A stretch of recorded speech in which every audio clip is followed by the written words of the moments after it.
오늘은 로마서 강의 128번째 시간으로 로마서 11장 21절로 22절 말씀을 통해 하나님의 인자와 준음을 생각하는 믿음이라는 제목으로 말씀을 전하며 오늘도 주신 은혜를 함께 받고자 합니다. 오늘 본문 앞인 20절 하반절에 보면은 높은 마음을 품지 말고 도리어 두려워하라 라고 하며 이어서 오늘 본문인 21절이 시작되는데 우리 성경에는 접속사가 빠져가 있습니다. 왜냐하면이라는 접속사가 들어갑니다. 왜냐하면 이 접속사는 21절로 22절은 이방인이 우쭐대는 높은 마음을 품지 말고 도리어 두려워해야 하는 이유를 구체적으로 설명해 주는 것임을 말해 줍니다. 그 첫 번째 이유가 뭐라고 하는지 보겠습니다. 하나님이 원가지들도 아끼지 아니하셨은즉 너도 개인의 구원을 말하는 것이 아니고 이방인 교회 공동체를 말하는 것이라고 말씀을 드렸습니다. 하나님이 원가지도 아끼지 아니하셨은즉 너도 아끼지 아니하시리라. 즉 아니하시기 때문이다라는 것입니다. 하나님의 선민이라 자처했던 유대인들도 불신앙으로 꺾임을 당하는 하나님의 심판을 피할 수가 없었다면 교회 공동체 안에 들어왔지만 불신앙을 보인다면 이방인도 결코 하나님의 진노를 모면할 수가 없다라는 것입니다. 그러므로 자랑하지 말고 교만의 높은 마음을 품지 말고 도리어 두려워하라라고 사도 바울은 말하고 있는 것입니다.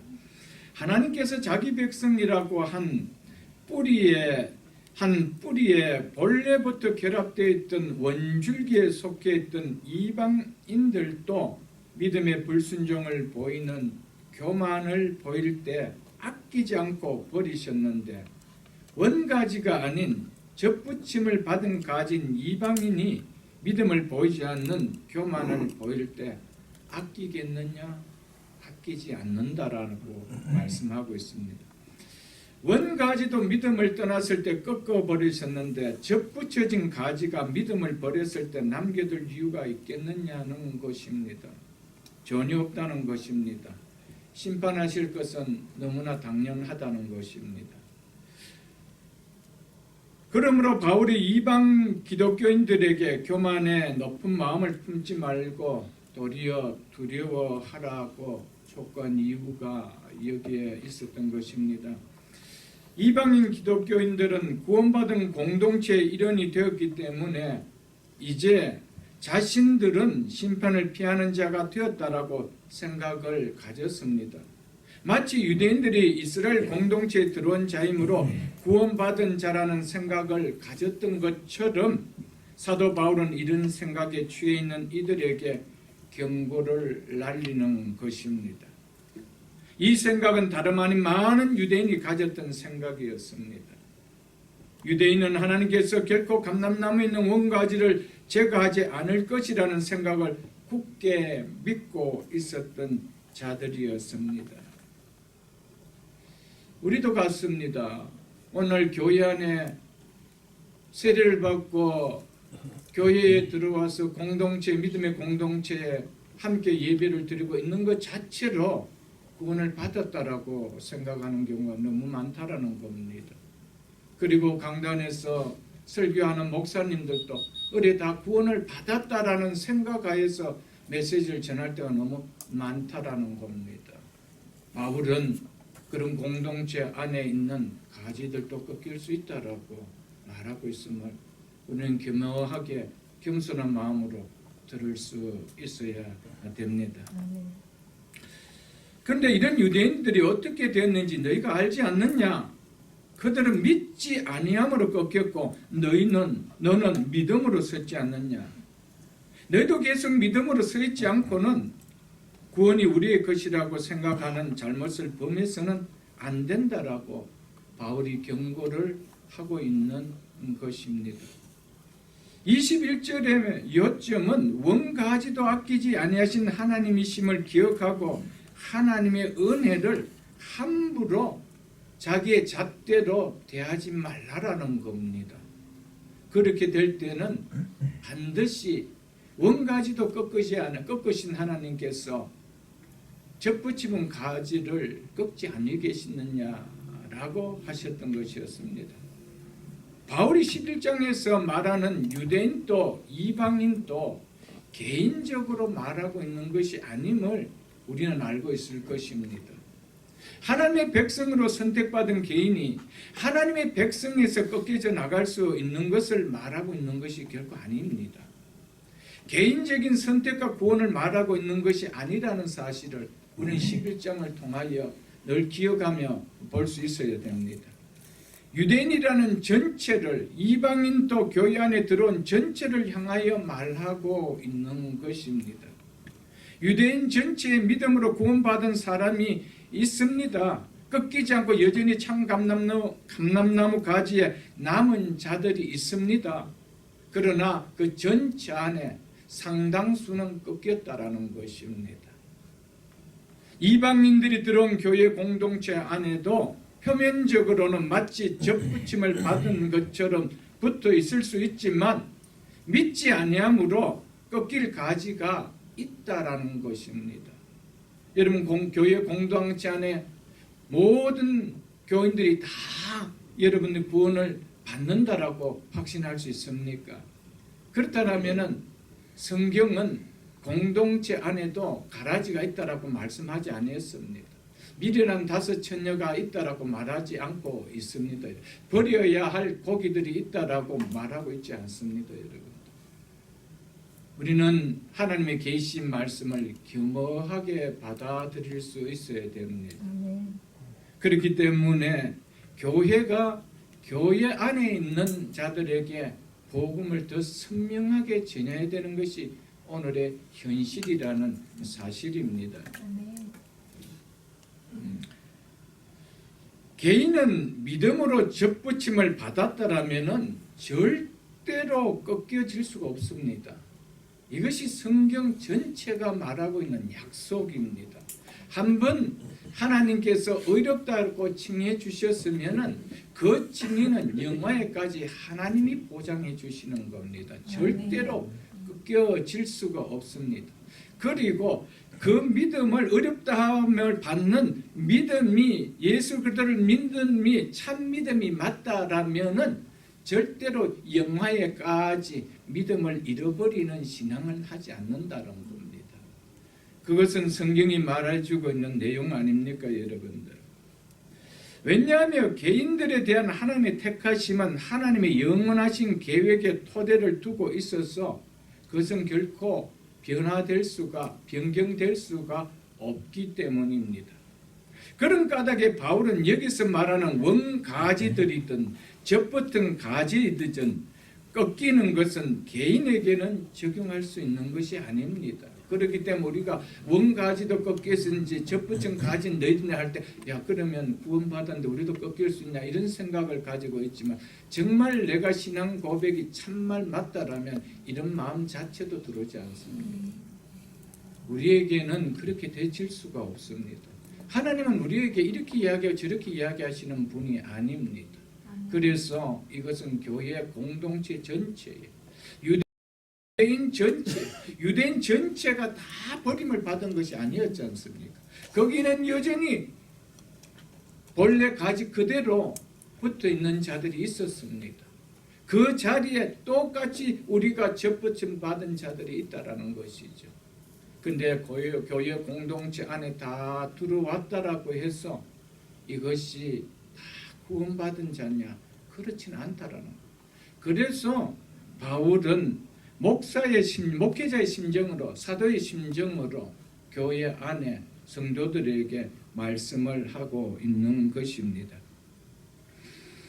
그래서 켈빈은 이방인들 중에는 실제로 믿음을 지니고 있지 않으면서도 입으로는 믿음이 있다고 하면서 헛된 교만에 빠져 있는 자들이 많았을 것이다. 그런 이유로 바울은 이방인들에게 꺾이지 않도록 주의하라 경고하고 있는 것이다고 그의 주석에서 말을 했습니다. 그렇기 때문에 이것은 우리가 믿음으로 구원을 받은 우리가 또 꺾일 수 있다라는 이런 생각을 우리는 가져서는 안 됩니다. 그러므로 우리는 믿음으로 구원받은 자에게는 결코 하나님이 원가지도 아끼지 아니하셨은즉 너도 아끼지 아니하시리라는 말씀은 적용될 수 없다라는 것을 우리는 알아야 합니다. 켈빈은 그의 저서 기독교 강요에서 하나님께서 이스라엘 백성 전체를 부르신 일과 그 개별로 한 사람 한 사람을 구원하시는 것을 다르다라고 말했습니다. 한민족 전체에 대한 선택이 곧장 개별자에 대한 선택으로 이어지는 것은 아니다라고 했습니다. 왜냐하면 하나님께서는 사람들과 언약을 맺으시면서도 즉시 그들에게 중생의 영을 주셔서 그들로 하여금 마지막까지 언약 가운데 인내할 수 있도록 하시지 않으시기 때문이라고 하였습니다. 하나님께서는 이스라엘 백성들을 당신의 선민으로 부르실 때 그들 민족 전체에게 중생의 영을 부어주지 않았습니다. 언약만 맺었습니다. 언약만 맺었다라는 것이죠. 그러나 한 사람 한 사람 개별적으로 선택해서는 하나님께서는 중생의 영을 부어주셨습니다. 우리는 이 사실을 기억할 수 있어야 됩니다. 하나님은 먼저 하나님의 백성과 그 자녀들을 언약으로 부르시고 그 다음에 중생의 은혜를 주신다는 것입니다. 그런 점에서 칼빈은 언약으로 부르심과 택한 자로 예정하심을 넓은 의미의 선택과 좁은 의미의 선택으로 일반적 선택과 개별적 선택으로 구분으로 나누었습니다.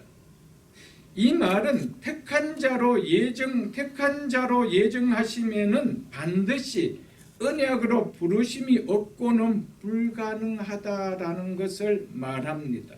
하나님께서는 이스라엘 백성들을 먼저 언약으로 부르셨습니다.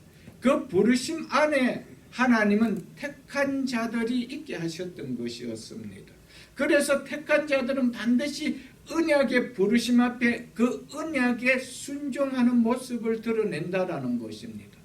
그렇기 때문에 이스라엘 백성들이 전체가 다 택함을 받지 않고 전체가 다 언약으로 부르심을 받았기 때문에 언약을 순종하지 않을 때는 그들은 택함 받은 자가 아니라는 것이 드러나게 되었다라는 것을 말해 주고 있습니다.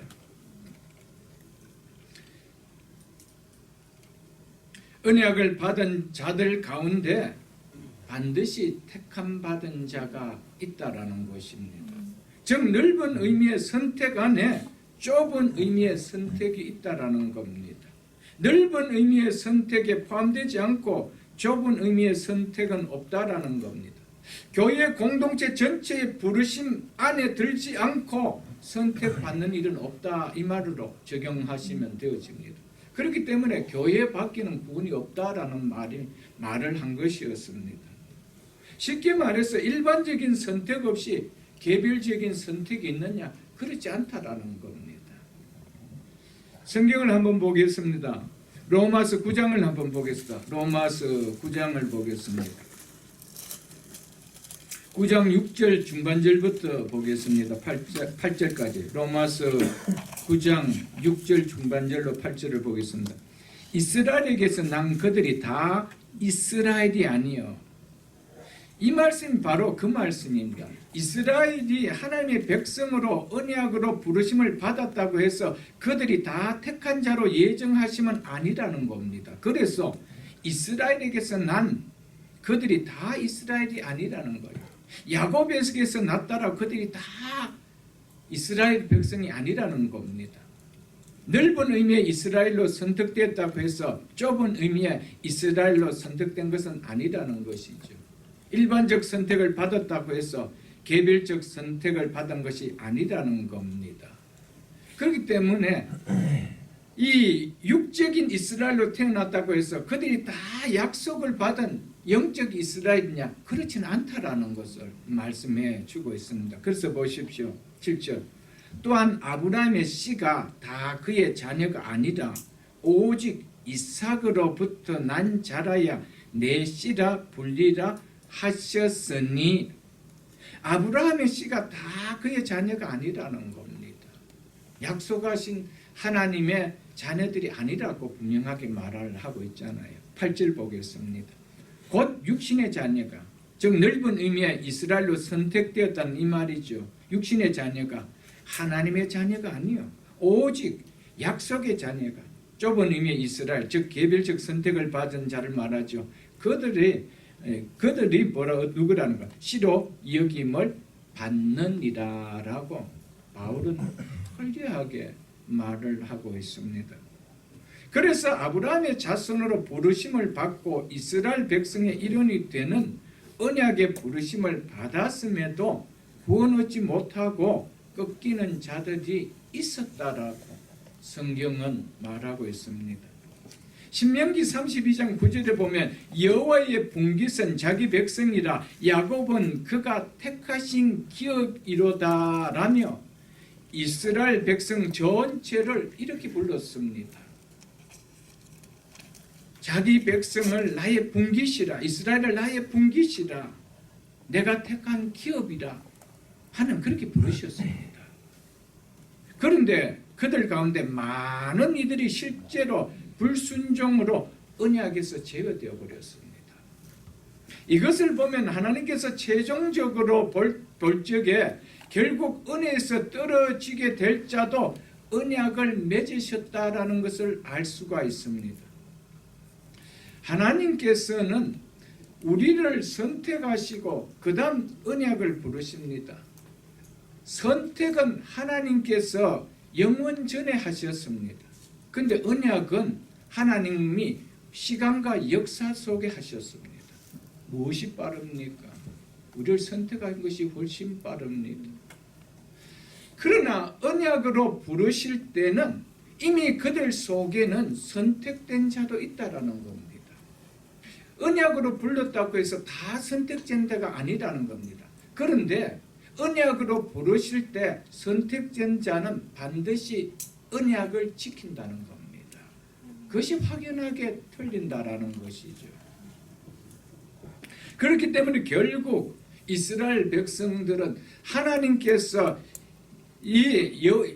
이스라엘 향해서 나의 분깃이라, 나의 기업이라고 하였지만은 그들은 하나님과 언약을 맺었을 때 언약을 지키지 않았습니다.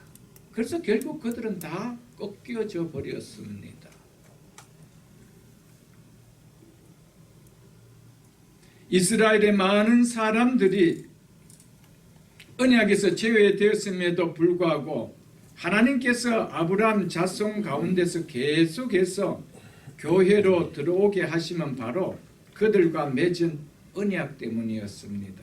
그래서 하나님은 이스라엘 대다수 백성이 언약을 어겼음에도 불구하고 그 언약을 몇 사람에게 항정시키시고 그 효력이 여전히 중단되지 않도록 만드셨습니다. 하나님은 아브라함을 통하여 언약을 맺었습니다. 그 언약 가운데 많은 아브라함 육신의 자녀들이 있었습니다. 후손들이 있었습니다. 상당수가 꺾였습니다.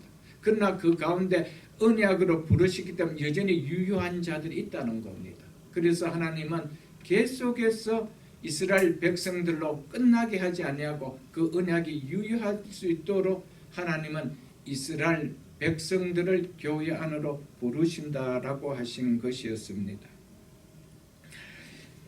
이런 개념으로 오늘 신약의 백성들에게도 마찬가지라고 할 수 있습니다. 세례받고 지역교회의 일원이 되었다고 해서 은혜 아래 있는 자라고 볼 수 없다라는 겁니다. 다 은혜 아래 있는 자는가? 그렇지 않다라는 겁니다. 다 구원을 받았느냐? 그렇지 않다라는 겁니다.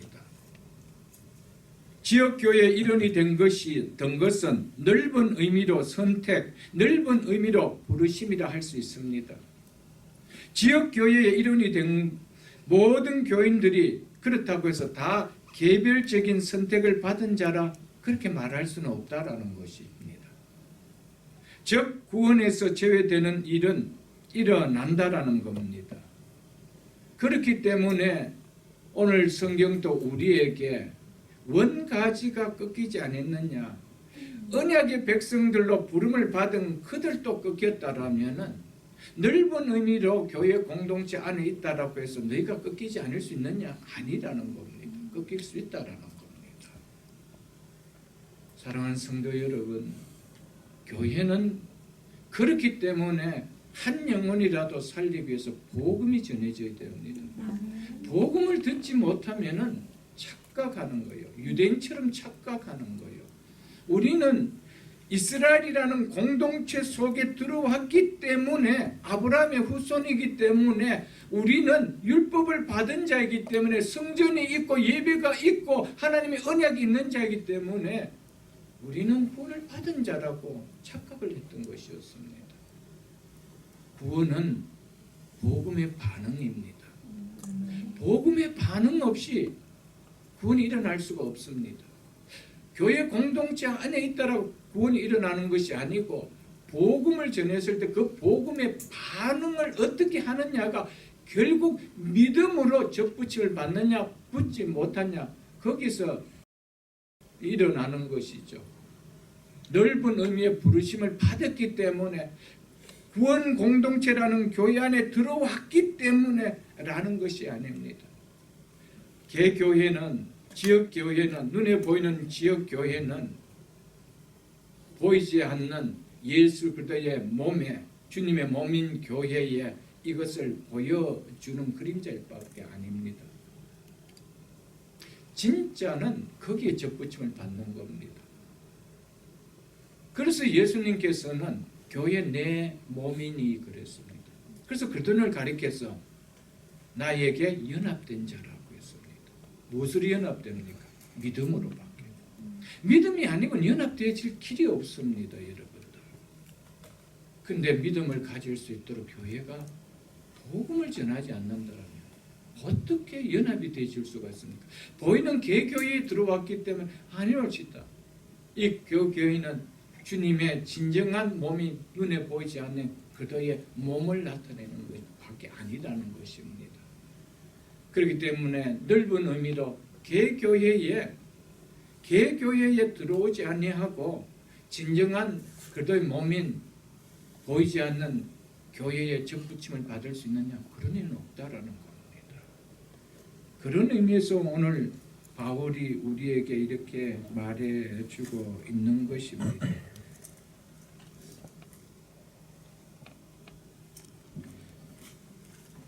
넓은 의미의 선택을 받은 공동체 안에는 꺾일 가지들이 있지만은, 개별적 선택을 받은 자는, 즉 그리스도에게 접붙임 받은 가지들은 절대로 꺾여지는 일이 없습니다. 이것은 하나님 당신의 신실하심으로 약속하고 있는 것입니다. 절대로 꺾여질 수가 없습니다. 즉 구원에서 제외되는 일은 결코 일어날 수가 없습니다. 그래서 복음이라고 하는 거예요. 그래서 기쁜 소식이라, 굿뉴스라 그렇게 말하는 것입니다. 구원을 받았다가 또 구원을 잃어버렸다라고 한다라면은 그것은 굿뉴스가 아니에요. 그것은 복음이 아니에요, 여러분들. 내가 구원을 받았는데 언제 이럴지도 몰라라고 한다면 이것이 어떻게 굿뉴스가 되어질 수가 있네요. 이건 항상 불안한 거예요. 나도 어쩌면 이럴지도 모른다라는 이 두려움이 항상 갖고 있는 거예요. 여러분, 이것이 무슨 굿뉴스가 되겠어요? 이런 소식을 전하면서 기쁜 소식이라고 예수 믿으라고 할 이유가 있나요, 여러분? 없습니다.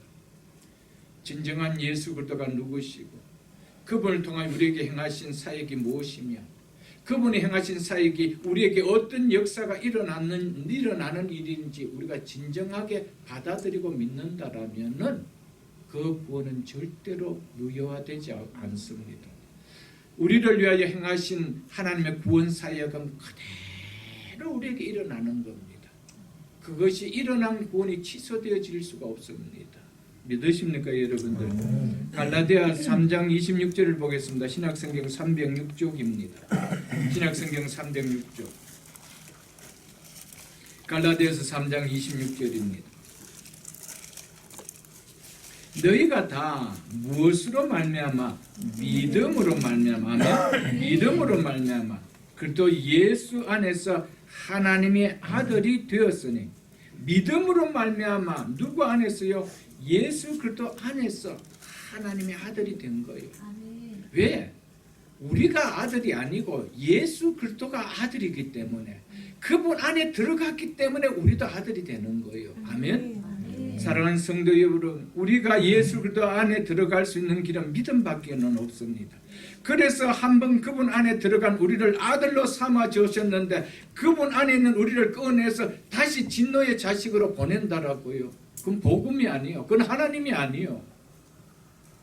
사랑하는 성도 여러분, 그래서 믿음으로, 믿음이 아니면 내가 꺾일 수 있다는 거예요. 이것을 우리에게 말씀해 주고 있습니다. 29절 보겠습니다. 그래서 너희가 하나님의 것이며 믿음으로 말미암아 하나님의 아들이 되었으면 너희가 그 말 다시 29절 얘기한다. 너희가 그리스도의 것이며 즉 하나님께 속한 자이며 참 그리스도께 속한 자이며 누가 그리스도께 속한 자입니까? 그리스도의 복음을 믿음으로 받은 자들이죠. 그래서 믿음으로 말미암아 그리스도 예수 안에서 하나님의 아들이 되었으니 너희가 그리스도께 속한 자이며 라고 한 것이었습니다. 그들이 누구라고요? 곧 아브라함의 자손이요. 아멘. 진짜 영적인 아브라함의 자손이요. 우리가 육적으로 아브라함의 자손이 되어질 수가 있습니까? 우리는 유대인이 아닙니다. 우리는 이스라엘 백성들이 아닙니다. 그런데 우리를 가리켜서 아브라함의 자손이요 라고 하고 있습니다. 그래서 그 뿌리에서 나오는 줄기의 접붙임을 받게 된 것이었죠. 약속대로 유업을 이을 자니라. 아멘. 하나님의 약속대로 하나님의 나라를 이어받는 상속자. 그래서 예수 그리스도와 함께 그 나라의 상속자가 되었다라고 말씀하고 있습니다. 4장도 한번 보겠습니다. 그 뒤에 있는 4장 28절을 보겠습니다. 형제들아, 지금 누구에게 지금 이렇게 말하고 있습니까? 이방 갈라디아 성도들에게 지금 말하고 있습니다. 그들 향하여 바울이 형제들아라고 하면서 너희는 이삭과 같이 약속의 자녀라라고 하고 있습니다. 너희는 자녀라라고 하고 있습니다. 아까 우리가 로마서 9장 7절에서 봤잖아요. 또한 아브라함의 씨가 다 그의 자녀가 아니라 오직 이삭으로부터 난 자라야 내 씨라 불리라고 했습니다. 하나님께서는 이삭만이 진짜 네 자녀다라고 한 것이었습니다. 그와 동일하게 뭐라고 합니까? 형제들아, 너희는 이삭과 같이 약속의 자녀라라고 한 것이었습니다. 이렇게 약속의 자녀로 택함은 받은 자는 절대로 꺾여지는 일이 없습니다. 꺾여질 수도 없습니다. 구원에서 제외되는 일은 절대로 없습니다. 있다라면은 성경은 거짓말쟁이 책입니다. 하나님은 거짓말쟁이입니다. 하나님은 계시지 않습니다.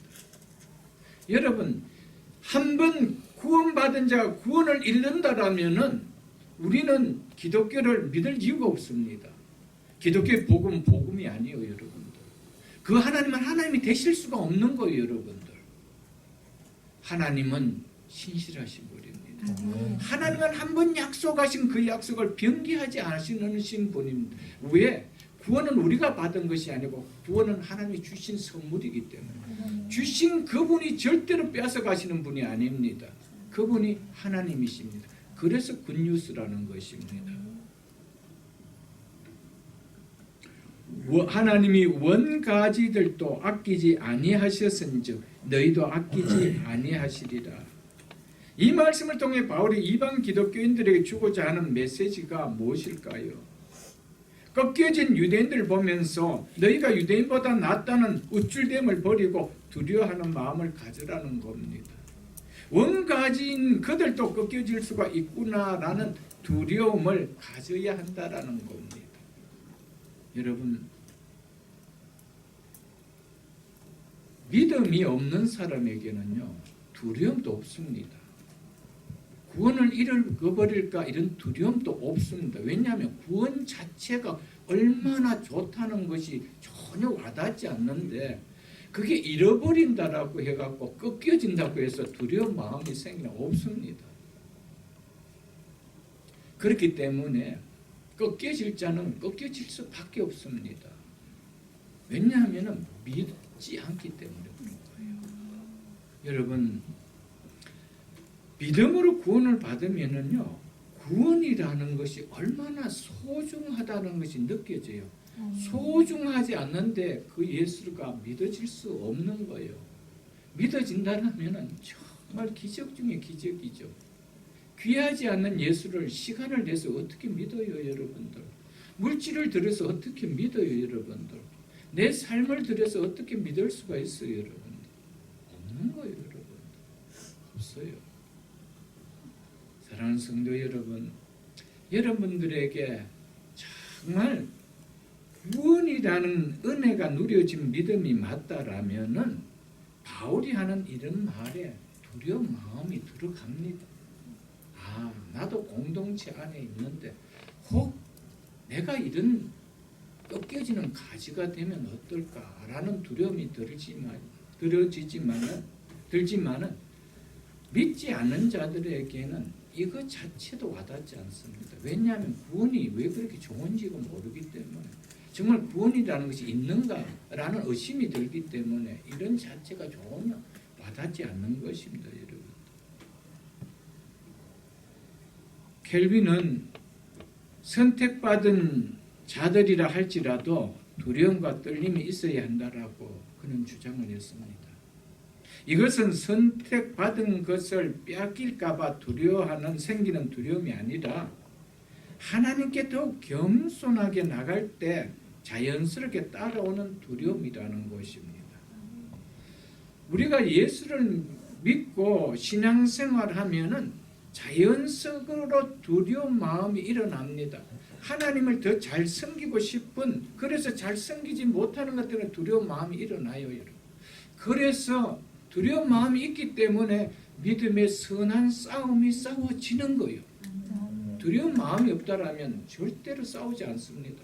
이거 잃어버리면 어때? 이거 없으면 어때? 이게 내게 뭐가 필요해? 그런 마음밖에 들지 않지요, 여러분.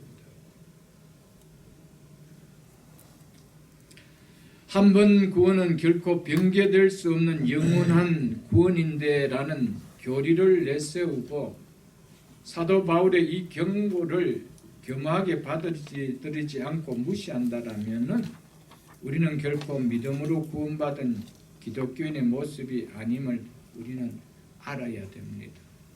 만일 그렇다라면은 바울은 절대로 로마 교회에 이 말을 하지 않았습니다. 하나님이 원가지들도 아끼지 아니하신즉 너도 아끼지 아니하시라, 이런 말씀을 하지 않았습니다. 여러분, 많은 경우에 욕을 하는 경우가 그렇지 않습니까? 교회는 한 번 구원은 결코 잃어버리지 않은 영원한 구원이다 라고 해서 그들이 마음대로 산다라는 것입니다. 그러니까 그것 때문에 교인들을 다 пере놓는다는 것이죠. 한 번 구원받았기 때문에 어떻게 살아도 괜찮기 때문에 그래서 마음대로 살아간다는 겁니다. 그 교리가 교회를 다 망쳤다라고 그렇게 이야기합니다. 정말 그럴까요? 정말 그럴까요? 정말 한 번 구원은 영원한 구원일까요, 여러분? 제가 이렇게 이야기하면 또 이상하게 느껴지죠, 여러분. 한 번 구원은 영원한 구원이 맞습니다. 그러나 한 번 구원을 받는 믿음이 정확하다라면 그 말이 맞다 이 말입니다. 그런데 그 믿음이 정확하지 않은 사람들로 통하여 성경의 교리를 도매금으로 묶는다는 것 자체가 잘못되었다는 것이죠. 진짜 바른 믿음으로 한 번 구원 네 영원한 구원한 것을 아는 사람은 두려움을 갖습니다. 이 믿음이 얼마나 소중하다는 것을 알기 때문에 두렵게 신앙생활합니다. 세상에서 아무렇게 살지 않습니다. 그것이 다르다라는 것이죠, 여러분. 그래서 사도 바울은 고린도전서에서 10장에서 이렇게 말씀하고 있습니다. 고린도전서 10장을 보겠습니다. 신약성경 274쪽입니다. 신약성경 274쪽입니다. 신약성경 274쪽 고린도전서 10장 1절로 2절을 보겠습니다. 1절로 12절까지 보겠는데 제가 중간을 많이 건너뛰겠습니다. 1절을 보겠습니다. 형제들아 나는 너희가 알지 못하기를 원하지 아니하노니 너희가 알지 못하기를 원하지 않는다. 고린도 교회의 성도들 향하여 너희가 이 사실을 알지 못하기를 원하지 않는다라고 했습니다. 무슨 이야기인지 보십시오. 우리 조상들이 다 구름 아래 있고 우리 조상들은 구약에 출애굽했던 이스라엘 백성들 말합니다. 다 구름 아래 있고 다 바다 가운데 지나며 모세에게 속하여 다 구름과 바다에서 세례를 받고 이스라엘 백성들이 홍해를 건넜던 그 사건을 가리켜서 세례받은 사건이라 이렇게 이야기합니다. 그러면서 3절에 다 같이 신령한 음식을 먹으면 즉 영적 음식을 먹으며 만나를 먹은 것을 이렇게 표현했습니다. 다 같이 신령한 음료를 마셨으며 반석에서 나오는 물을 이렇게 표현했습니다. 이스라엘 백성들이 광야에서 만나를 먹고 반석에 나온 물을 마신 것을 마치 세례를 받고 난 이후에 성찬에 참여한 것처럼 묘사를 하고 있는 것입니다. 이는 그들을 따르는 즉 자기들과 동행하는 신령한 즉 영적 반석으로부터 마셨으며 그 반석은 곧 그리스도시니라. 그러나 그들의 다수를 하나님이 기뻐 아니하셨으므로 그들이 광야에서 멸망을 받았느니라. 자, 그들이 홍해를 건너면서 세례를 받고요, 만나를 먹고 그 반석에서 나는 신령한 음료를 마셨습니다. 즉 오늘 우리에게 표현하면 세례도 받고 성찬 예식에 다 참석했습니다. 그런데 어떻게 했대요? 그들의 다수를 하나님이 기뻐하지 아니하심으로 그들이 광야에서 멸망을 받았느니라. 이것을 너희가 뭐라? 알지 못하기를 원치 않는다고 이야기하고 있어요. 우리 이 사실을 겸허하게 받아들여야 됩니다. 아멘. 6절에 이렇게 말씀하고 있습니다.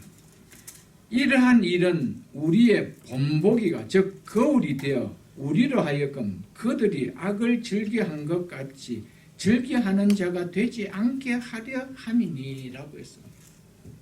세례도 받고 성찬도 참석했습니다. 그런데 우리의 삶은 어떻냐는 거예요. 악을 행하는 모습은 이스라엘 백성들이 광야에서 행했던 것과 다를 바가 없지 않느냐. 고린도교회 성도들 향해 지금 넌 크리스찬을 향해 이야기하는 이야기가 아닙니다. 교회 안에 공동체를 향해서 지금 이야기하고 있습니다. 그러면서 11절에 이렇게 이야기하고 있습니다. 11절 그들에게 일어난 이런 일을 본보기가 되고 또한 말세를 만난 즉 마지막 때를 살아가는 우리를 신약시대를 살아가는 우리죠. 우리를 깨우치기 위하여 즉 경고하기 위하여 기록되었느니라. 아멘. 왜 기록해 놨다고요? 우리를 깨우치기 위하여 우리에게 경고하기 위하여 기록해 놓은 거래요.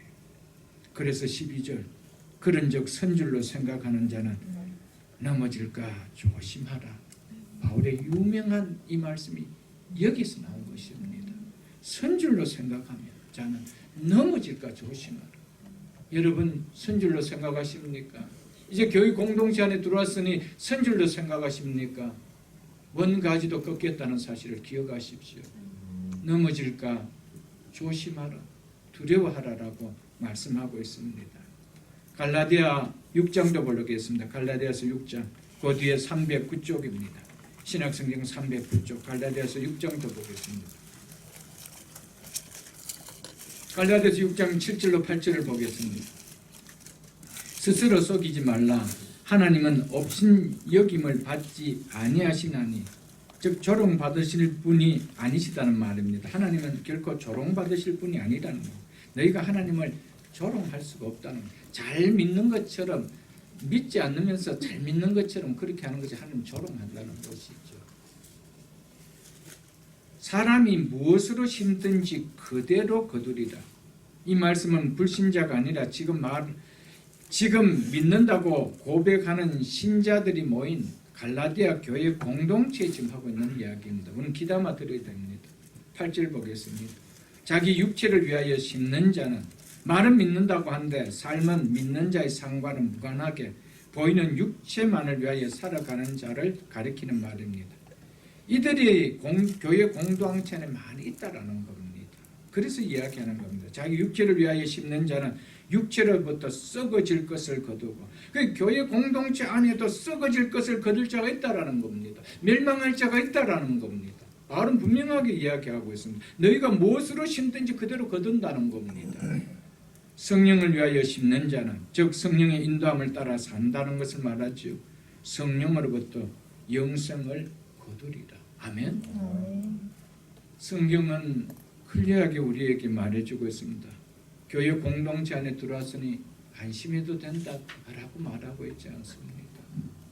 여러분, 정말 믿음으로 접붙임을 받은 것이 맞다라면은 그 믿음의 가지는 성장을 나타내는 거예요. 거기는 반드시 성령의 열매가 맺어지는 거예요. 아멘, 여러분들. 그런데 진정하게 예수 그리스도를 믿는 믿음이 아니라면 수년을 가도 수십 년을 가도 그냥 그대로요. 믿음의 반응이 없어요.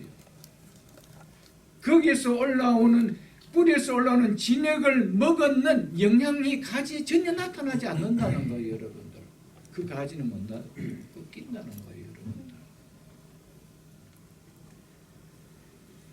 이렇기 때문에 바울은 마음을 높이지 말고, 높은 마음을 품지 말고 도리어 두려워하라라고 말씀했습니다. 하나님께서 복음을 믿는 자기 백성들의 마음에 두려움을 심어 놓으셨습니다.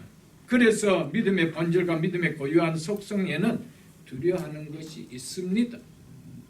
그렇기 때문에 믿는 자에게는 믿음의 선한 싸움이 있습니다. 이렇게 살면 안 되지.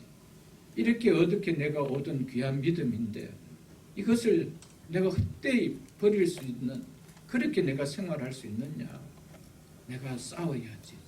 이게 있습니다. 왜 그럴까요? 두려워서 그런 거예요. 두려운 마음이 있어서. 왜 하나님께서 우리에게 두려운 마음을 심어주셨기 때문에 그래요. 그런데 믿음으로 접붙임을 받지 않다면 선한 싸움은 나타나지 않습니다. 믿음의 본질과 믿음의 속성인 두려운 마음으로 일어나는 싸움은 안 일어난다니까요. 여러분, 하나님의 말씀을 경하게 받을 수 있기를 주의 이름으로 축복드립니다. 이것은 구원받은 것을 빼앗길까 봐 생기는 두려움을 주셨다는 말이 아니라는 것이죠. 구원받은 은혜를 귀하게 여기고 더욱 겸손하게 믿음의 생활을 할 수 있도록 하나님 우리에게 두려운 마음을 주셨습니다.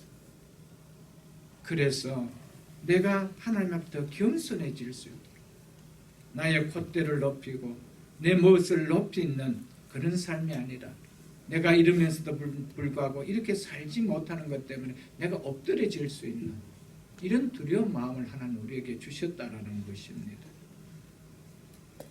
그러므로 구원의 은혜를 알고 그 믿음을 정말 귀하게 여기는 성도의 삶에는 자연스럽게 두려움이 따라오는 것입니다. 그리고 구원을 베풀어 주신 하나님을 겸손히 섬기지 못할까 봐 늘 두려움이 마음이 일어납니다. 그래서 믿음의 선한 싸움이 우리의 삶 속에서 강도는 다르지만은 그 싸움이 점점점 일어나는 것을 우리는 볼 수가 있고 그런 싸움에서 점점점 이기고 있다는 것을 본인이 체험할 수가 있을 것입니다. 믿는 자의 마음에 이러한 두려움을 넣어주시지 않았다라면 믿음의 삶에서 어려운 문제를 만나면 결코 인내하지 못하고 좌절해 버립니다. 그래서 믿음에서 떠나버리는 거예요. 여러분, 두려운 마음이 있기 때문에 인내라는 것이 있습니다. 믿음에는 인내가 있습니다. 인내라는 것은 싸우는 거거든요. 참아내는 겁니다. 그런데 두려워하는 마음이 없다면 믿음 생활에서 어려운 문제가 있으면 그냥 좌절하고 포기해버립니다. 믿음에서 떠나버립니다. 그 말은 뭡니까? 처음부터 믿음이 아니었다는 것이죠. 처음부터 성경이 말하는 믿음이 아니었다. 그것을 이야기해 주고 있습니다. 그래서 하나님께서 자기 택하심을 받은 백성들의 견인을 보장하는 방법으로 두려움을 심어 주셨다라고 지난 시간에 말씀을 드리지 않았습니까? 우리는 21절 말씀을 통하여 우리에게 주고자 하는 메시지를 우리는 깨달을 수 있어야 합니다. 첫째는 결국 중요한 것은 지금 감람나무에 젖붙임을 받은 이방인들은 자신들이 젖붙임을 받았다는 사실에 대한 하나님의 놀라운 은혜를 잊지 말아야 하며 이것이 지속적으로 신실한 상태로 유지하는 길임을 잊어서는 안 된다라는 것을 이야기하고 있습니다. 너희가 구원받은 것이 얼마나 하나님의 은혜냐, 놀라운 하나님의 은혜냐, 그 은혜가 지속적인 상태로 머무를 수 있도록 하나님 너희를 접붙여 주었다는 사실에 대해서 그 은혜를 잊지 말라는 겁니다. 이것이 첫 번째 주는 메시지입니다. 여러분, 우리가 어떻게 해서 접붙임을 받은 자입니까? 우리는 접붙임을 받을 수 있는 자가 아니었습니다. 우리 스스로 붙여질 수 있는 자가 아닙니다. 하나님께서 붙여주셨습니다. 믿음까지도 하나님이 선물로 주시고 붙여주셨습니다. 그렇다면 그 은혜를 잊지 말라는 거예요. 그 은혜가 그 가지의 접붙임을 지속시켜 준다는 것이죠. 그런데 바른 믿음이 아니면 믿음을 지속한다는 것 자체가 없습니다. 왜 한번 구원받았으면 그렇으면 뭐 땡이지 뭐 또 계속해서 믿어? 이제 믿었으면 난 죽을 때 천국 가면 되는 것이지 이렇게 생각하는 것이죠. 그렇지 않다라는 겁니다. 그 은혜로 그 믿음을 소중하게 여기고 지속해야 된다는 겁니다. 둘째는 하나님의 백성으로 택함을 받은 원가진 유대인의 꺾임을 보고 믿음에 소중히 여기는 두려운 마음을 갖는 믿음이 되라는 겁니다. 사랑하는 성도 여러분 꺾인다는 것은 참 불행합니다. 우리는 꺾인 가지인데 접붙임을 받았잖아요. 그렇기 때문에 꺾인 것을 보고 늘 두려운 마음을 가져야 된다는 거예요. 사랑하는 성도 여러분, 우리는 하나님께서 꺾여진 가지였습니다. 멸망받은 가지들이었습니다. 불에 던져질 가지였습니다. 그런 가지를 생명의 나무에 접붙여 주셨습니다. 얼마나 감사해요, 여러분. 감사하지 않아요, 여러분. 그럼에도 불구하고 언약의 백성으로 부름을 받은 저들도 꺾여지는 것을 볼 때 우리는 늘 두려운 마음을 가져야 된다는 겁니다. 이것을 잊어버려서는 안 됩니다. 오늘 교회 안에 왜 아무렇게나 신앙생활을 합니까? 이것을 마치 노아 방주같이 생각하고 있는 거예요. 안전한 데 들어왔다는 거예요. 나의 개인적인 믿음의 상태를 보지 않아요, 여러분. 이 교회가 어떤 교회입니까? 이런 목사님이 있는 교회입니까? 이런 교회에서 내가 설교를 듣는 자니까? 이런 하나님이 인정해 주시는 목사님이 아닌가? 이런 생각을 교인들이 너무나 오늘 교회 안에 많이 하고 있다는 것이죠. 그것이 우리의 신앙을, 믿음을 보장해 주나요? 구원을 보장해 주나요? 그렇지 않다라는 겁니다. 은혜가 귀하게 느껴져야 되죠. 귀하게 느껴진다라면 그 믿음으로 하나님을 잘 섬기고 싶은 두려운 마음은 항상 따라온다는 사실을 기억하십시오, 여러분. 그래서 22절을 보겠습니다. 22절 보겠습니다. 그러므로 하나님의 인자하심과 준엄하심을 보라. 그렇기 때문에 하는 이야기가 뭡니까? 너희가 꺾이지 않도록 하나님의 인자하심과 준엄하심을 보라라고 하는 거예요. 이게 오늘 설교 제목 아닙니까? 넘어지는 자들에게는 준엄하심이 있으니 너희가 만일 하나님의 인자하심에 머물러 있으면 그 인자가 너희에게 있으리라. 그렇지 않으면 너희도 지키는 바 되리라. 이렇게 말씀했습니다. 이 말씀 너무 중요하고요. 너무 깊이가 있는 말씀이어서 오늘은 앞절만 앞부분만 제가 설교하고 뒷부분은 다음 시간에 24절 말씀까지 연결해서 보도록 그렇게 하겠습니다. 22절 이 말씀은 21절로부터 결론을 끌어내는 말씀입니다. 그러면서 20절에 두려워하라라는 경고를 다른 방식으로 다시 서술하고 있는 내용입니다. 22절의 요점의 메시지는 이방 기독교인들은 자기들과 유대인들의 현 상황을 보며 하나님의 인자하심과 하나님의 준엄하심을 함께 깨달아야 한다, 생각하는 믿음이 되어야 된다라고 하고 있는 것입니다. 돌감람나무의 가지뿐이었던 이방인이 참감람나무의 접붙임을 받아 그 뿌리에 진액을 원가지들과 함께 받은 자가 되었다는 것에 대해서 하나님의 인자하심을 생각해 보라는 거예요. 하나님의 인자하심이 없었다면 너희가 돌감나무 가지 너희가 갈아엎어져야 될 너희가 생명의 나무에 접붙임을 받을 수가 있었느냐? 그러면 하나님의 인자하심을 먼저 생각하라는 거예요. 그렇게 된다면 너희가 교만할 수 있느냐? 너희가 잘났다라고 이야기할 수 있느냐? 라고 말하고 있는 것입니다.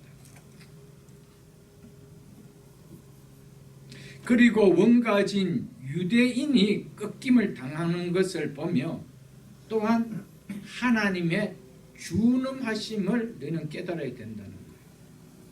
이것을 바울이 지금 이야기해 주고 있습니다.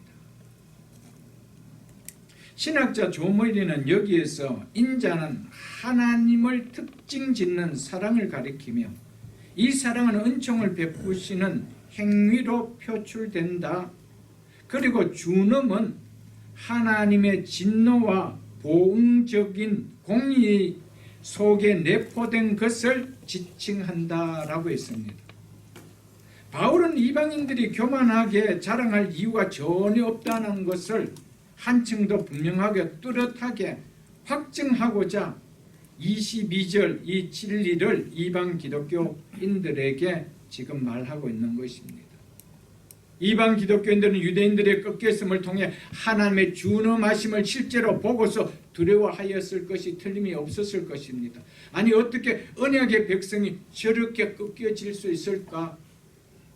두렵다.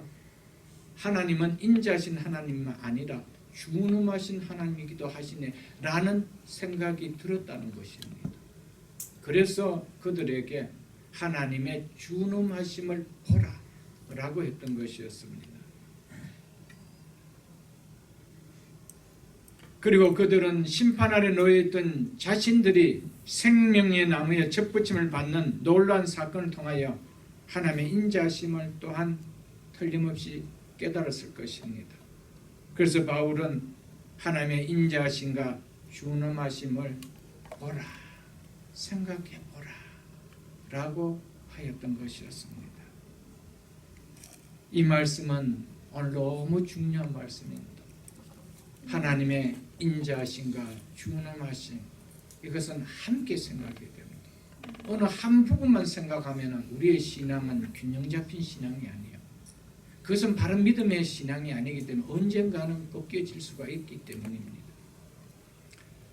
하나님의 인자하심과 준엄하심을 보라는 이 말씀을 신학자 토마스 슬라이너는 주석하면서 자랑에 대한 해독제는 두려움이며 그 두려움의 대상은 하나님 자신, 특히 하나님의 인자하심과 준엄하심이다라고 그렇게 말했습니다.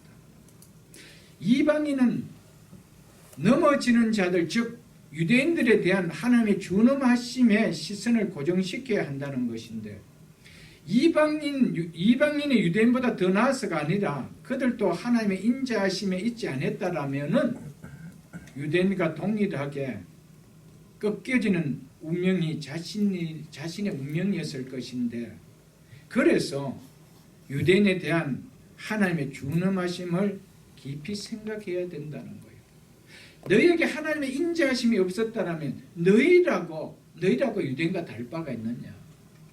유대인들이 꺾여지는 준엄함을 보지 않았느냐? 너희가 하나님의 인자하심이 임하지 않았다라면 너희가 접붙임을 받을 수가 있었겠냐? 너희 자체가 이미 심판을 받을 수밖에 없는 돌감람나무 가지가 아니냐? 라고 하면서 하나님의 인자하심과 아울러 하나님의 준엄하심을 보라라고 하는 것입니다. 사랑하는 성도 여러분, 우리 자신을 그렇게 돌아봐야 되는 거예요. 우리가 어떤 자였습니까? 오늘도 아웃사이드에는 하나님의 준엄하심을 받고 세상을 떠나는 자들이 무수히 많습니다. 우리는 어떤 자였습니까? 우리는 시간의 차이로 접붙임을 받은 자였습니다. 하나님의 인자하심이 머물렀던 자였습니다. 그런데 우리는 자칫 하나님의 준엄하심을 잊어버리고 살 때가 너무 많습니다. 하나님의 준엄하심을 잃어버리기 때문에 하나님의 인자하심이 은혜로 와닿지 않는 거예요. 하나님의 사랑을 이야기하고 하나님의 인자를 이야기하면서도 그게 그렇게 와닿지 않는 거예요. 이스라엘 유대 이방 기독교인들이 왜 교만합니까? 왜 자신이 구원받은 것을 그렇게 교만하게 우쭐대며 자랑했습니까? 하나님의 준엄하심을 보지 못했습니다. 그것은 생각지도 않고 까마득히 다 잊어버리고 우리를 구원해 주신 것만 생각하기 때문에 나는 뭔가 다른 자다는 거예요. 우리는 뭔가 다르기 때문에 하나님께서 우리를 접붙여 주셨다는 거예요. 이런 교만밖에 들어오지 않죠. 오늘도 하나님께서 내가 믿음으로 살지 않는다라면 하나님의 준엄한 심판은 여지없이 임할 것인데 라는 마음이 우리가 들어야 돼요. 그래야 오늘 나에게 머문 이 하나님의 인자하심, 하나님의 이 은혜가 은혜로 받았죠. 아멘. 아멘. 그래서 바울은 하나님의 인자하심과 하나님의 준엄하심을 생각해 보라라고 오늘 우리에게 말씀하고 있는 것입니다. 사랑하는 성도 여러분, 하나님의 인자하심과 준엄하심이라는 생각해 보라는 이 말씀이 주는 큰 의미는 너희가 어떤 존재인지 생각해 보라는 거예요. 너희가 과거에 어떤 존재예요? 너희가 지금은 어떤 존재인지 그 존재를 한번 생각해 보라는 거예요. 과거와 현재를. 그리고 과거와 현재가 내가 이렇게 바뀐 존재가 맞다라면은 너희 속에 두려운 마음이 없겠느냐? 하나님을 보다 더 잘 섬겨야 되겠다. 은혜가 되도록 신앙생활을 해야 되겠다는 두려운 마음이 일어나지 않겠느냐라고 이야기하고 있는 것입니다, 여러분.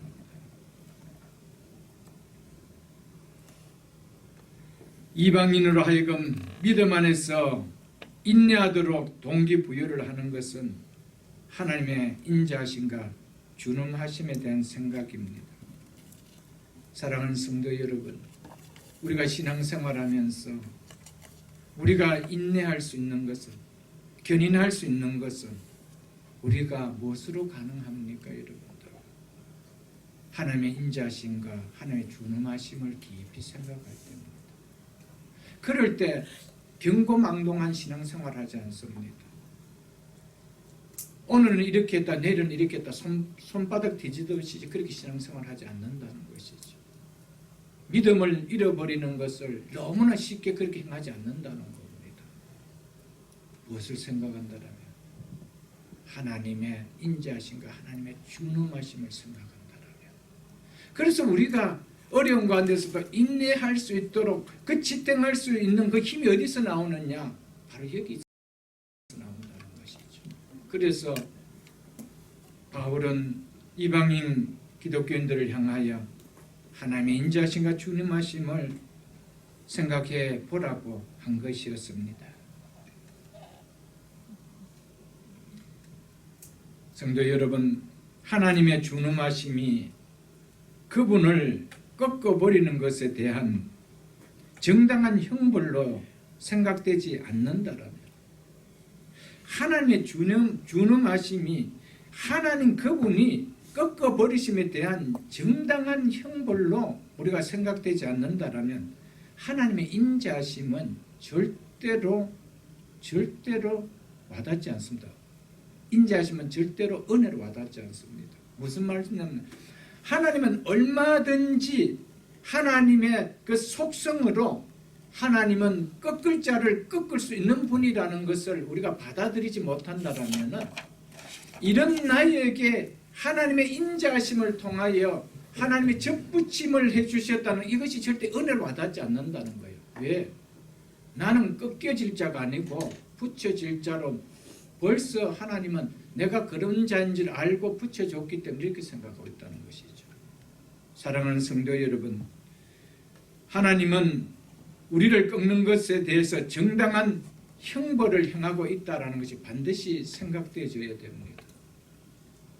그렇게 반드시 형벌을 당할 수밖에 없는, 꺾여질 수밖에 없는 나였는데 이런 나에게 어느 날 하나님의 놀라운 은혜로 생명의 접붙임을 받게 되었다는 거예요. 그렇기 때문에 이것이 깨달아지기 때문에 접붙임을 받아졌다는 하나님의 인자가 은혜로 와닿죠. 그런데 하나님의 준엄하심이 느껴지지 않기 때문에 우리가 접붙임을 받았다라는 이 인자하심이 하나님의 인자하심이 전혀 은혜로 와닿지 않습니다. 왜?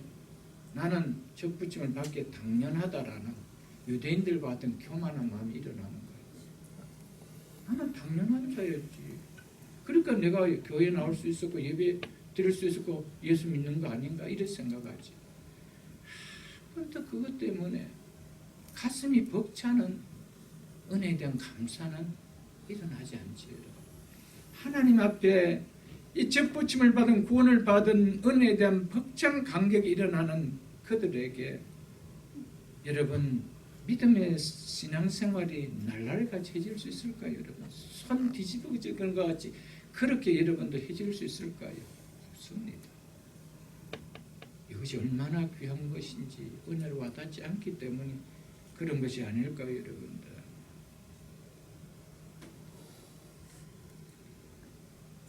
만일 너희가 하나님의 인자하심에 거하지 못하고 너희 자신의 존재를 망각하고 유대인처럼 교만의 모습을 보인다면 유대인에게 보인 주님함이 너희에게도 비켜갈 수 없다라는 것이 바울이 주는 메시지입니다.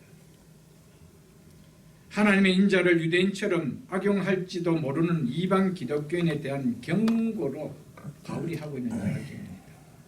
바울은 하나님의 인자는 믿는 그리스도인이 안심하고 의지해도 되는 지나간 행위인 것만 아니라 계속 그 안에 머물러 있지 않으면 안 되는 지속적인 관계가 되어야 한다는 것을 이야기하고 있습니다. 하나님의 인자를 통하여 난 이제 접붙임을 받아서 난 구원받았어. 이제 생활은 난 아무렇게나 해도 된다라고 그렇게 지나간 행위로 생각하면 안 된다는 겁니다. 오늘 또 접붙임을 받았지만은 뿌리에서 올라오는 수액을 내가 먹지 않으면 살아갈 수 없다라는 오늘도 하나님 은혜가 아니면 나는 살아갈 수 없다라는 이 은혜를 지속적으로 하나님과 관계를 맺지 않으면은 너희도 유대인과 같이 될 수 있다라는 것을 이야기하고 있다 이 말입니다, 여러분. 그래서 두 가지를 이야기하고 있잖아요. 하나님의 인자하심과 하나님의 준엄하심을, 하나님의 어미하심을 기억하라는 거예요. 기억하라는 거예요. 이것이 오늘 우리에게 정말 골수 깊이 느껴져야 돼요. 우리가 신앙생활 오래 하다 보면은 너무 자연스럽게 하나님의 준엄함을 잊어버립니다.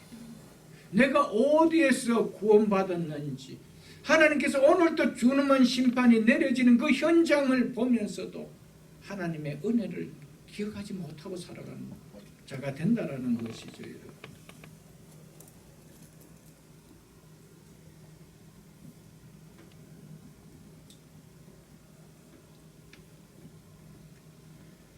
우리는 하나님의 인자하심에 계속 머물러야 됩니다.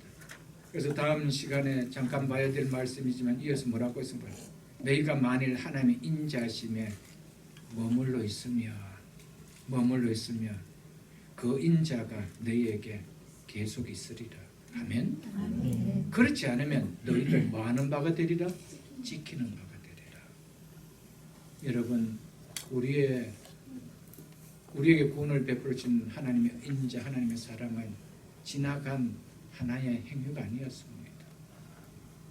오늘도 하나님의 인자하심 하나님의 사랑은 지금도 지속되고 함께 공유하며 머물러 있어야 될 자리입니다. 이것을 잊어버리면은 우리의 믿음은 열매 맺지 못하는 꺾여질 수밖에 없는 것임을 이야기해 주고 있음을 우리는 기억해야 됩니다. 우리는 하나님의 인자하심과 준엄하심을 깊이 생각하는 신앙이 되어야 합니다. 왜냐하면 하나님이 우리에게 인자하게 대하실지 아니면 준엄하게 대하실지 우리가 바르게 믿는 믿음에 달려가 있습니다. 그렇기 때문에 우리는 하나님의 인자하심과 준엄하심을 깊이 생각하는 믿음이 되어야 됩니다. 내 믿음이 바른 믿음이 아니라면, 내가 착각하고 있는 믿음이라면 나는 하나님의 인자하심에 머물러 있는 것이 아닙니다. 지나간 하나님께서 나에게 한번 베풀어준 놀라운 행위, 근데 거기에 대해서 아무런 감각이 없는, 그렇기 때문에 그 인자함에 계속 머물러 있지 않습니다. 우리의 믿음이 어떤 믿음이냐에 따라 우리는 꺾일 수도 있기 때문에 하나님의 인자하심과 준엄하심을 깊이 생각하는 믿음이 되라고 한 것이었습니다. 이것이 오늘 설교 제목 아닙니까? 사랑하는 성도 여러분, 여러분들 가운데 어떤 믿음을 갖고 계십니까? 정말 내 믿음이 예수 그리스도에게 접붙임을 받은, 그 생명의 접붙임을 받은 정말 믿음이 맞습니까? 그렇다면 그 은혜를 주신 하나님의 인자하심에 계속 머물러 있으십시오. 한 번 지나가는 일회용이 되지 마시고요. 한 번 사용하고 버려지는 하나님의 은혜가 되지 마시고요. 계속 그 인자 가운데 머물러 있으라. 그렇지 않으면 너희도 지키리라. 이 말씀을 생각하시면서 하나님의 인자하심과 준엄하심을 깊이 생각하는 믿음 될 수 있기를 축복합니다.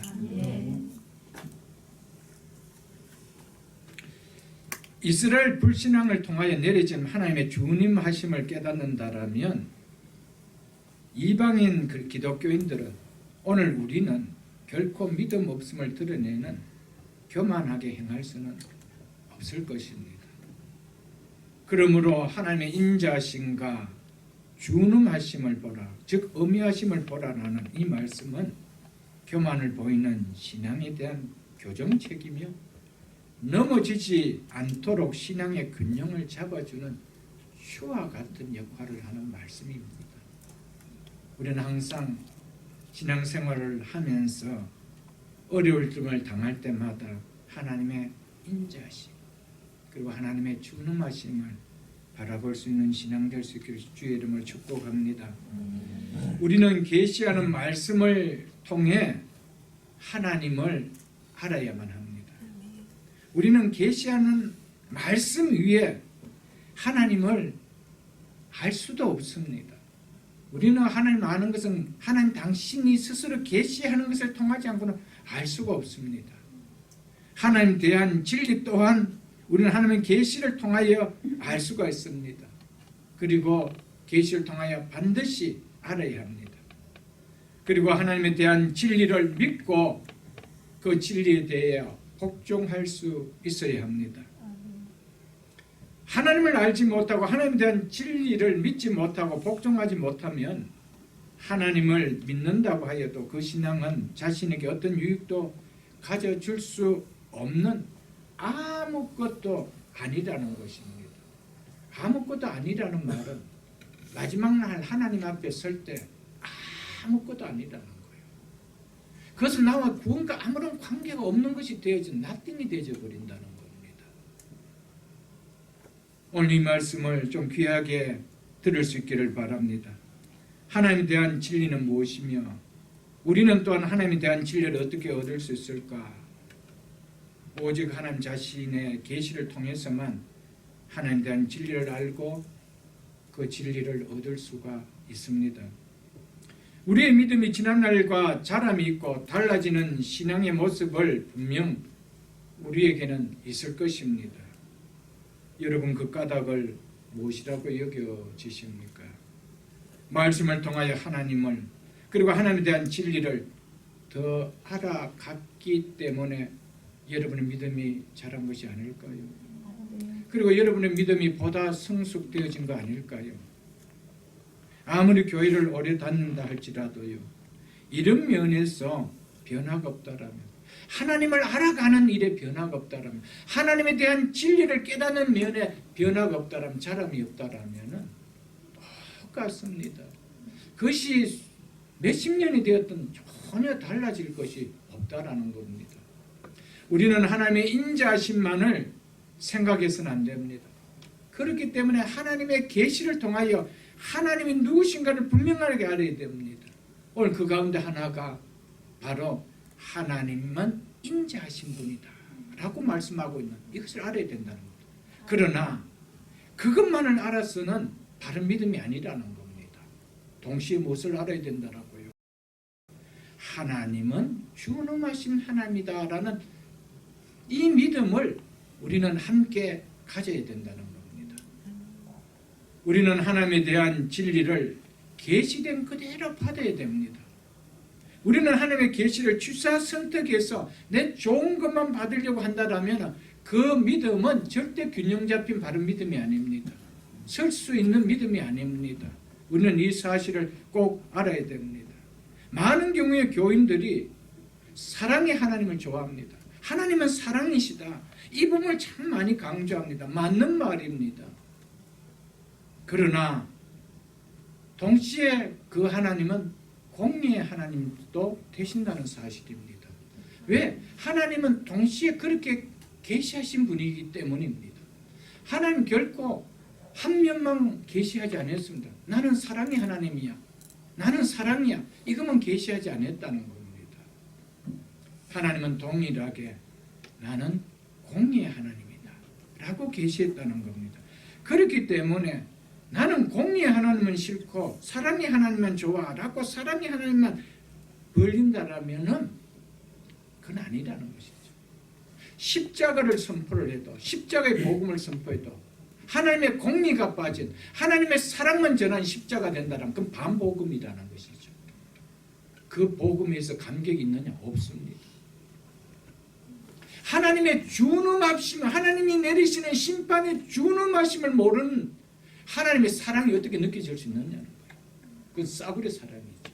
그러니까 그런 십자가의 복음을 수천 번 들어도 십자가의 복음이 십자가를 보고 감격이 안 일어나잖아요. 감동이 안 일어나는 거예요. 왜? 반쪽짜리 복음이니까. 완전한 복음이 아니니까. 반드시 우리는 기억해야 됩니다. 사랑의 하나님과 공의의 하나님은 각각 다른 하나님이 아니십니다. 동일한 한 하나님이십니다. 이 사실을 믿어야 됩니다. 인자하신 하나님과 준엄하신 하나님은 별개의 분들이 아닙니다. 동일한 한 하나님이십니다. 하나님의 계시를 자신이 취사 선택으로 받아들인다라면은 우리의 믿음은 절대 바른 믿음이 아닙니다. 나는 인자하신 하나님만 좋아. 인자하신 하나님만 이야기한다면 안 된다는 겁니다. 인자하신 하나님만 묵상하면 안 된다는 겁니다. 우리는 한 면을 보고 그 사람을 다 깨닫는 것이 아니잖아요. 앞면도 보지만 뒤도 보잖아요. 좌도 보지만 우도 보잖아요. 우리는 한 면을 원사이드만 보고 이런 하나님이야 라고 이야기하면 안 된다는 겁니다. 그렇기 때문에 우리는 하나님을 알지 못하고는, 하나님이 계시해 주신 말씀을 통하여 하나님을 알지 못하고는 결코 바른 신앙이 되어질 수가 없다라는 사실을 오늘 말씀을 통하여 깨닫는 시간 될 수 있기를 주님의 이름으로 축복합니다.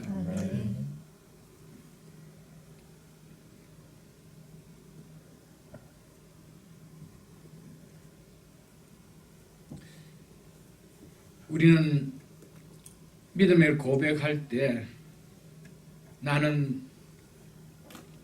사랑의 하나님만 아니라 공의의 하나님도 동일하게 믿습니다.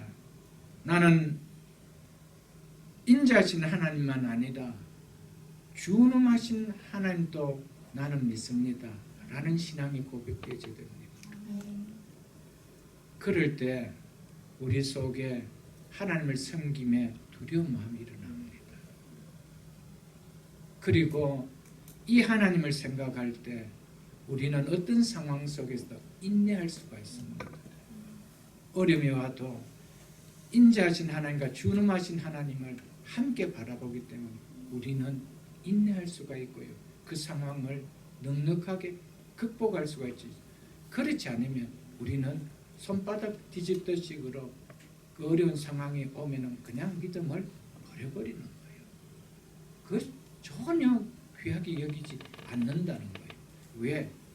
하나님이 어떤 분인지를 내가 모르기 때문에. 믿음을 버린다 해도 하나님이 어떻게 내게 행하실 것인지, 하나님이 어떤 분인지를 내가 모르기 때문에 그렇게 하는 거예요, 여러분들. 그러나 계시하신 하나님이 어떤 분인지 안다라면 그렇게 행해질 수가 없다라는 거예요. 그렇기 때문에 우리는 믿음 생활을 잘하기 위해서는 하나님을 더 깊이 알아야 됩니다. 하나님에 대한 진리를 더 많이 알아야 됩니다. 그럴수록 우리의 신앙은 더 견고해지고 우리의 신앙은 더 행복한 신앙이 되어질 것입니다. 인자는 자비, 긍휼, 선함을 한마디로 사랑을 의미하며 주님은 엄격하고 정확한 하나님의 공의를 의미하는 말입니다. 하나님의 속성에는 자비와 긍휼과 사랑만, 즉 인자의 측면만 있는 것이 아니라 진노를 쏟아지는 공의도, 즉 주님도 함께 있다는 것입니다. 하나님의 속성은 언제나 함께 드러냅니다. 우리는 하나님의 속성 중 분리해서 취할 수 있는 하나님으로 믿어서는 절대 되지 않습니다. 이것은 하나님을 온전하게 믿지 않는 불신과 다를 바가 하나도 없습니다. 우리는 하나님을 취사 선택해서 내가 좋아하는 그 속성만 그 하나님으로 받아들인다라면 그는 불신과 다를 바가 없다라는 겁니다. 사랑하는 성도 여러분, 우리는 하나님의 모든 속성을 다 받아들이는 하나님을 믿을 수 있기를 주 이름으로 축복합니다. 아멘. 우리는 종종 하나님의 속성들 중에 하나를 다른 속성들과 대립시키려는 혹은 분리시키려는 그런 우를 범할 때가 있습니다. 예를 들자면 하나님의 사랑에 대해 하나님의 공의에 대해서 하나님의 사랑을 이렇게 대립시킬 때가 있다라는 것이죠. 분리시킬 때가 있다라는 겁니다. 이것은 절대 잘못입니다. 함께 해야 된다라는 것입니다. 똑같이 하나님의 인자하심과 하나님의 주능하심도 서로 대립시켜서도 혹은 분리시켜서도 안 됩니다. 함께 가야 한다는 겁니다. 하나님께서는 인자하시면서 동시에 주능하신 분입니다. 하나님은 사랑이시면서 동시에 공의를 행하시는 하나님이십니다. 이 사실 우리는 꼭 기억해야 됩니다. 하나님의 인자하심과 하나님의 주능하심이 함께 나타나심을 가장 분명하게 보여준 사건이 어디입니까? 바로 십자가의 사건, 골고다의 사건이었습니다. 한번 보겠습니다, 여러분들. 로마서 3장을 한번 보겠습니다. 로마서 3장 25절로 26절입니다. 이 예수를 하나님이 그의 피로써 믿음으로 말미암는 화목 제물을 세우셨으니 이것이 바로 한편으로는 하나님의 인자하심을 또 한편으로는 하나님의 주능하심을 즉 하나님의 사랑과 하나님의 공의를 보여주고 있는 것입니다. 이는 하나님께서 길이 참으시는 중에 전에 지은 죄를 간구하심으로 자기의 의로심을 나타내려 하심이다. 곧 이때에 자기의 의로심을 나타내사 자기도 의로시며 즉 하나님의 공의에 하나님의 거룩에 조금도 소상을 주시지 않았다는 말을 이렇게 표현한 것입니다. 이것이 하나님께서 독생자 예수를 십자가의 화목 제물로 내어주심으로 죄인들을 구원의 길이 열릴 수 있었던 이유가 바로 이거였습니다. 하나님의 인자하심과 하나님의 준엄하심이 바로 하나님의 사랑과 하나님의 공의를 다 드러낼 수 있었기 때문에 죄인들에게 구원의 길이 열릴 수가 있었던 것이었습니다. 한쪽만 있었다면 우리 죄인들에게는 구원의 길이 열릴 수가 없었습니다. 하나님의 공의를 무시한 하나님의 사랑 나타날 수 있을까요? 절대로 없습니다. 그래서 하나님의 사랑을 거룩한 사랑이라고 하는 겁니다. 그 결과 어떻게 나타난대요? 또한 예수 믿는 자를 어렵다 하려 하심이라. 아멘. 자, 보십시오. 하나님의 사랑은 죄인이라도 무조건 사랑하시는 겁니다. 하나님의 사랑이라는 것은 하나님의 사랑은 모든 사람들 다 사랑할 수 있어요. 그러나 하나님의 한편에서는 공의가 작동하는 거예요. 저는 죄인이야. 죄인이라는 말에 하나님의 사랑이 멈칫 하는 거예요. 그러면 하나님의 사랑은 반드시 공의를 만족시킬 때 나타나야 된다는 거예요. 그 공의는 뭡니까? 죄의 삭은 사망이라는 거예요. 죄를 범했느냐? 죄의 형벌을 당연히 받아야 되지. 근데 죄의 형벌을 받는다라면은 우리가 다 받아야 되는 거예요. 근데 우리가 다 받아버리면은 뭐만 나옵니까? 하나님의 공의만 쓰는 것이죠. 하나님의 준엄만 쓰는 것이죠. 한 사람도 예외 없이 구원받을 길이 없는 거예요. 그런데 우리의 죄를 대신 받을 수가 있다라면, 받으실 분이 있다라면, 그분에게 우리의 죄를 전가시킬 수만 있다라면 우리의 죄값을 그분이 다 담당할 수가 있는 거예요. 그렇기 때문에 하나님의 공의가 설 수 있는 거예요. 너희가 당해야 될 죄지만은 죄가 없는 이 사람이 대신 네 죄를 안고 죽는 거야. 형벌을 받는 거야. 하나님의 공의가 서는 거예요. 그리고 죄가 다 인계해졌기 때문에 너에겐 더 이상 죄의 형벌을 할 것이 없다라고 내가 너를 구원해 줄 수 있다라는 거예요. 동시에 하나님의 사랑이 서는 거예요. 이게 십자가입니다. 십자가죠. 하나님은 결코 자신의 의로우심을 무시한 채 내가 너를 사랑함으로 용서해 준다 하실 수가 없는 분이라는 겁니다. 이것이 하나님께서 죄인을 십자가를 통하여 구원하실 수밖에 없었던 이유였습니다. 그래서 독생자를 우리의 죄를 안고 하나님과 화목할 수 있도록 당신 자신이 화목 제물로 십자가에 세웠다는 겁니다. 그렇기 때문에 죄인을 하나님께서 구원하실 때 십자가가 아니면 구원할 수 없었던 이유가 하나님의 인자하심과 하나님의 준엄하신 속성 때문이었습니다. 하나님의 사랑과 하나님의 공의의 속성 때문이었습니다. 그래서 십자가가 있었던 것이었습니다.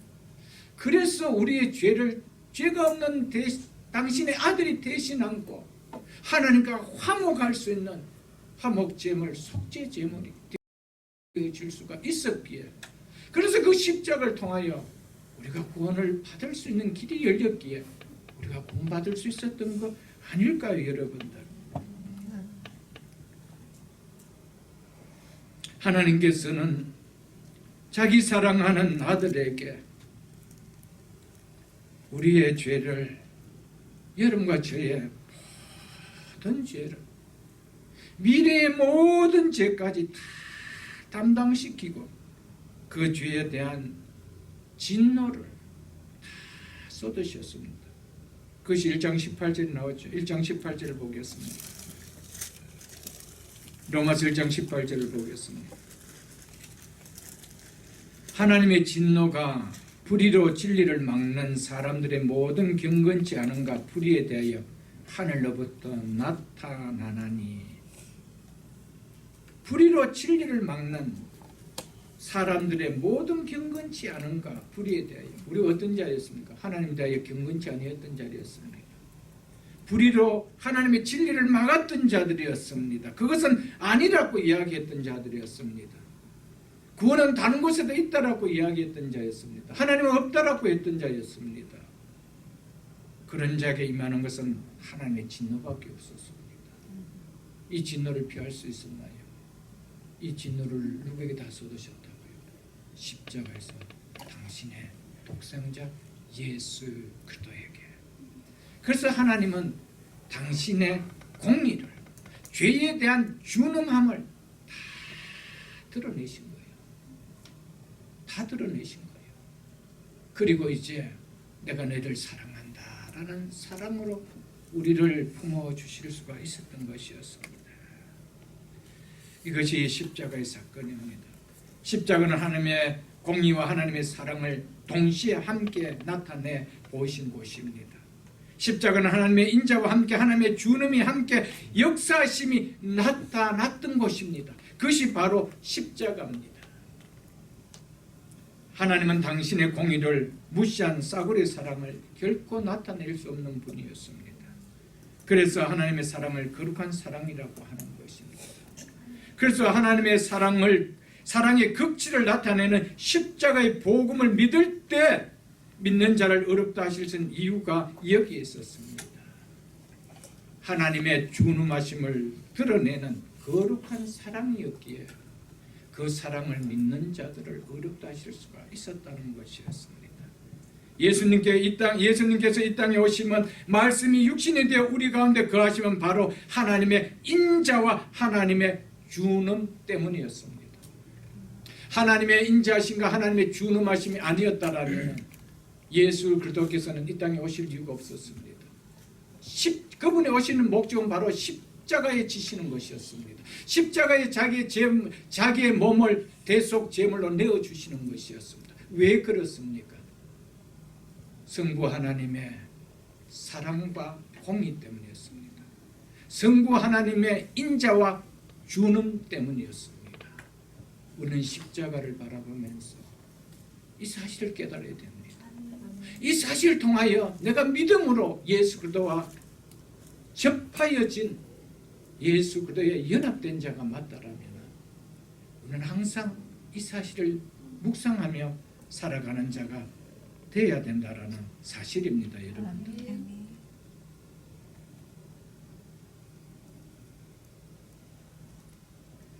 구원은 하나님의 방법으로 이루어지는, 구원은 절대적으로 하나님의 방법으로 이루어지는 것이지 우리의 방법으로 이루어지는 것이 아닙니다.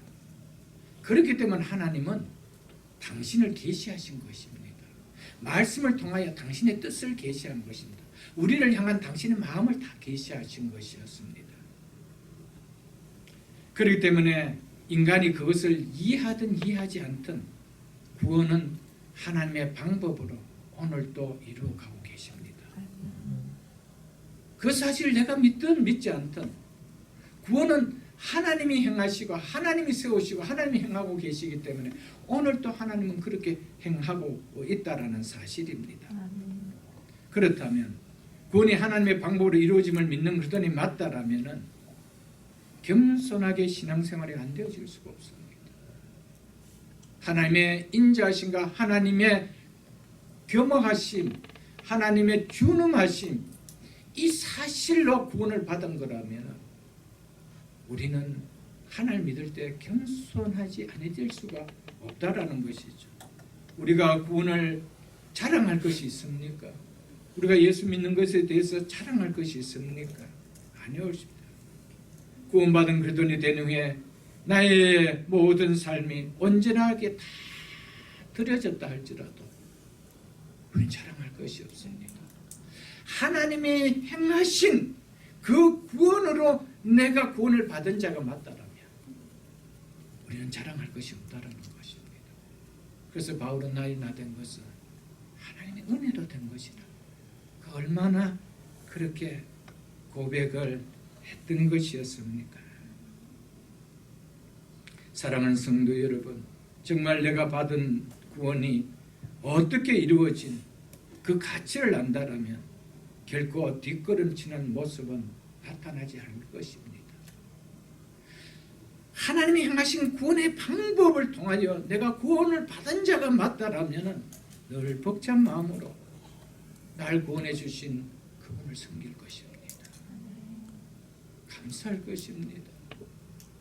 어떤 자리에서도 어떤 상황에서도 교만한 마음은 일어나지 않을 것입니다.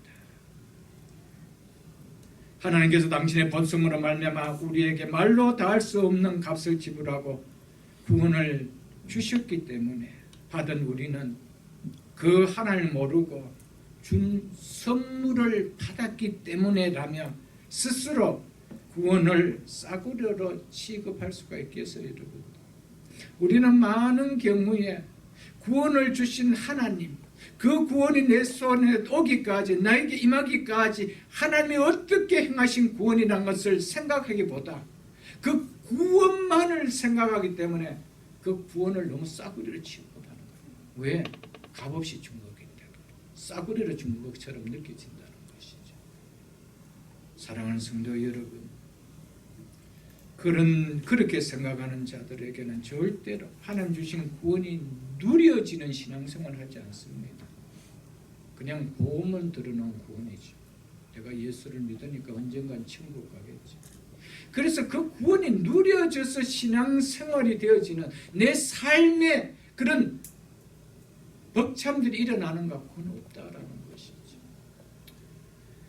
말씀을 맺겠습니다. 사랑하는 성도 여러분, 오늘 이 귀한 말씀을 통하여 하나님의 인자와 주님을 생각하는 믿음이라는 말씀으로 전해드렸습니다.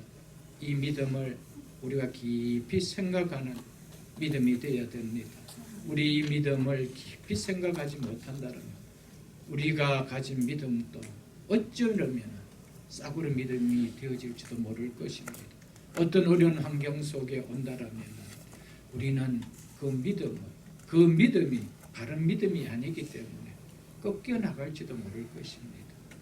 항상 하나님이 주신 인자를 생각하고 머물러 있고 하나님은 어떤 상황에서도 또한 준엄함을 드러내는 뿐이라는 사실을 깨닫고 마지막까지 두렵고 떨림으로 믿음 생활하면서 하나님을 잘 섬길 수 있는 우리 모두가 다 될 수 있길 주님의 이름으로 축복합니다. 주신 말씀